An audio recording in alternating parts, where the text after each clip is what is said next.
Dans le domaine des découvertes historiques, peu de révélations sont aussi captivantes que le dévoilement de momies anciennes et des secrets qu'elles renferment.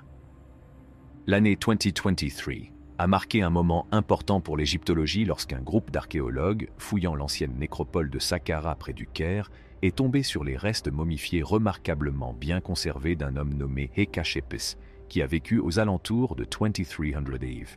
Cette découverte offre non seulement un rare aperçu du passé, mais elle met également en lumière les méthodes complexes employées par les anciens Égyptiens pour préserver leurs défunts. Parlons-en. Les restes momifiés d'un homme nommé Hécachépès, qui vivait vers 2300 avant JC, ont été découverts en janvier 2023 par un groupe d'archéologues qui fouillaient des tombes dans l'ancienne nécropole de Saqqara, située près du Caire. Le corps et ses enveloppes ont été découverts dans un sarcophage en calcaire dans un puits funéraire. Compte tenu de l'époque, le corps et ses enveloppes sont en très bon état. L'historien grec Hérodote d'Halicarnasse, qui vivait au VIe siècle avant JC, a décrit en détail les méthodes complexes utilisées par les Égyptiens pour conserver leurs cadavres. Un crochet était utilisé pour accéder au cerveau par les narines du patient, et une incision était pratiquée dans l'abdomen pour accéder aux organes internes. La plaie était ensuite refermée à l'aide de points de suture et le corps était lavé avec du vin et des épices. Jusqu'à 70 jours étaient consacrés à la déshydratation du corps dans une solution de natron, un matériau obtenu à partir des lits de lacs asséchés et utilisé pour absorber l'humidité. Au terme de cette période, le corps était délicatement enveloppé dans des bandages de lin, puis placé dans un cercueil pour y être enterré. Lorsque Hérodote publie ces mots, les Égyptiens momifient les corps depuis plus de 2 millénaires, période au cours de laquelle ils ont progressivement perfectionné le processus par essai et erreur. Les momies prédynastiques du 4e millénaire avant JC ont conservé leurs tatouages, parce que les sables secs du désert les ont si bien préservés, même si aucune intervention humaine n'a été nécessaire. Hécachépès est considéré comme un exemple précoce de conservation réussie, car les tentatives antérieures de reproduire ce résultat par des techniques artificielles n'ont pas été couronnées de succès. Les Égyptiens de l'Antiquité momifiaient leurs défunts pour diverses raisons. Ils savaient depuis longtemps que les corps enterrés dans des tombes qui n'étaient pas en contact direct avec les sables séchants avaient tendance à pourrir, et pour des raisons religieuses, ils tentaient d'empêcher ce phénomène. Ils pensaient que le Ka, l'essence de l'âme, n'ayant pas de corps physique dans lequel il pouvait retourner, il ne pouvait pas participer aux offrandes de nourriture faites à la tombe. Par conséquent, le Ka était condamné à errer dans le royaume des vivants en tant qu'esprit malveillant. La préservation du corps du Ka a nécessité la mise au point de plusieurs procédés de momification. L'enveloppement du corps dans des bandages de lin imbibés de résine est l'un des premiers traitements qui est apparu au plus tard à l'époque de l'unification de l'État, vers 3100 AV. J.C. L'application de chaleur sur les plaies faisait également partie des premières procédures. Malgré cela, le corps finissait par se désintégrer, car les dorer le corps des défunts était un acte symbolique qui représentait la croyance égyptienne selon laquelle le défunt avait atteint des caractéristiques célestes dans l'au-delà.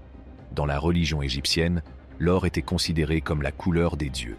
Par conséquent, les proches d'Hécachépès pouvaient se consoler en pensant qu'il se réincarnerait et retrouverait sa jeunesse dans l'au-delà, où il consommerait ses aliments et boissons préférés aux côtés des dieux pour le reste de l'éternité.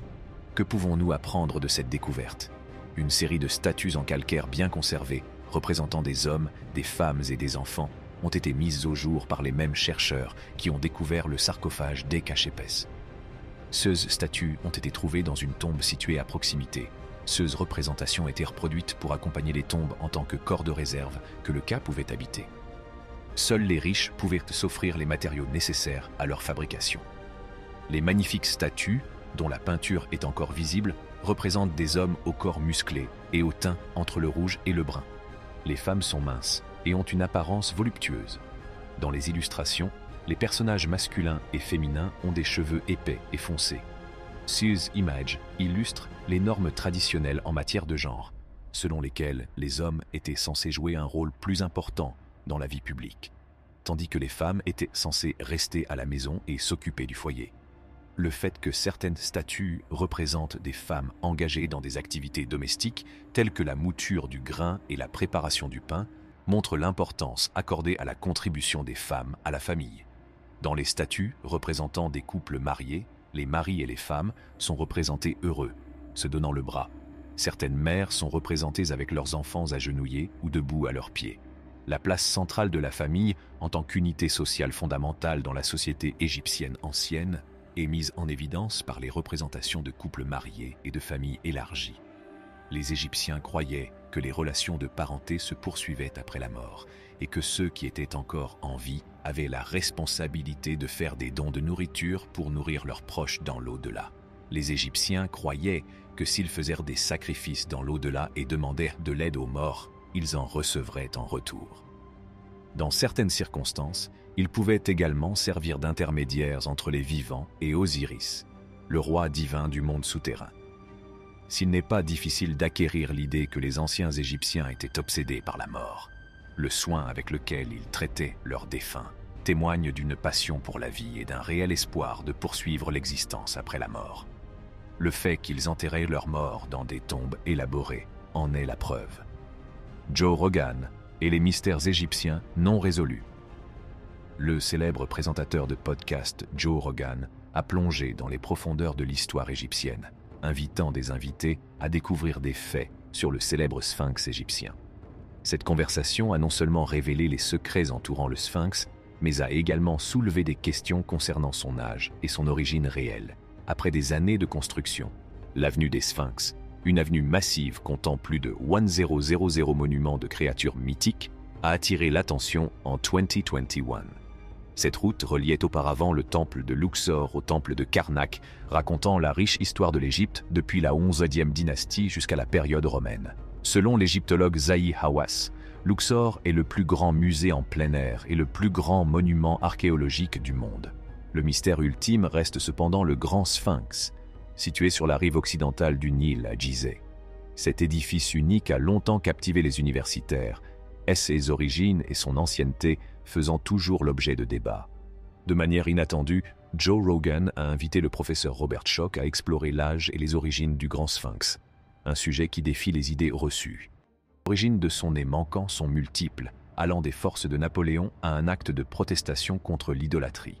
Néanmoins, des archéologues comme Salim Hassan ont travaillé dur pour découvrir la forme et la signification réelle du sphinx. C'est là qu'intervient Robert Schoch, dont les recherches sismiques et géologiques ont permis de dégager une nouvelle notion. Selon Schoch, les modèles d'érosion du sphinx reflètent l'érosion par l'eau, ce qui contredit l'idée communément admise selon laquelle le sable est projeté par le vent. Cette découverte l'a incité à proposer que le sphinx soit antérieur à la chronologie reconnue, remontant peut-être à la fin de la dernière période glaciaire, environ 10,000 ans avant notre ère. Cette idée intrigante a suscité un débat.